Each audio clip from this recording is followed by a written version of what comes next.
মা যশোদা গোপালকে বেঁধেছিলেন, কিন্তু মা যশোদা গোপালকে কি দিয়ে বেঁধেছিলেন, এটা হলো মুখ্য আলোচ্য বিষয়। আপনারা বলবেন মা যশোদা গোপালকে দড়ি দিয়ে বেঁধেছিলেন।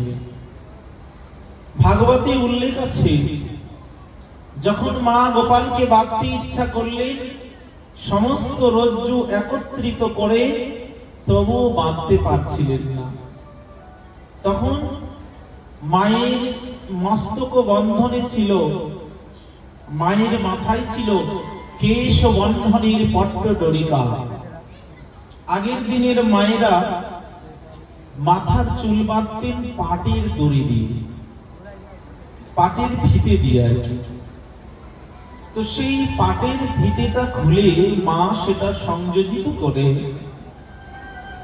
সেটা দিয়ে গোপালকে বেঁধেছিলেন। কিন্তু ভগবান দামোদরের যে অহৈতুকী মহিমাকে বর্ণনা করেছেন সত্যব্রত মুনি, সেই সত্যব্রত মুনি তার অষ্টকে লিখেছেন, মা ওটা কোনো সাধারণ পাটের দড়ি নয়, কারণ সর্বশক্তিমান তত্ত্বকে সামান্য পাটের ডোর দিয়ে বাঁধা যায় না। কি দিয়ে বেঁধেছিলেন? বলছে ওটা পাটের দড়ি নয়, আমি ওটাকে প্রণাম করি।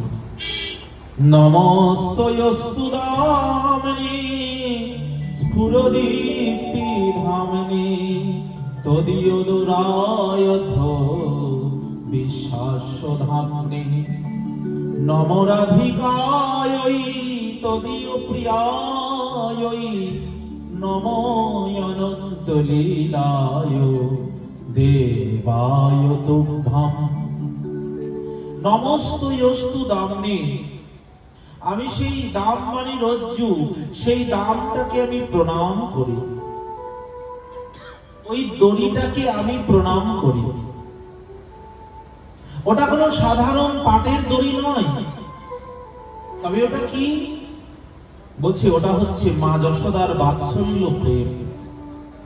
ওই বাৎসল্য প্রেমটা রজ্জুর আকার ধারণ করেছে, ভক্তিটা রজ্জুর আকার ধারণ করেছে। আর ওই জন্যই সর্বশক্তিমান তত্ত্ব ভগবানকে ওটা দিয়ে বাঁধা গেছে।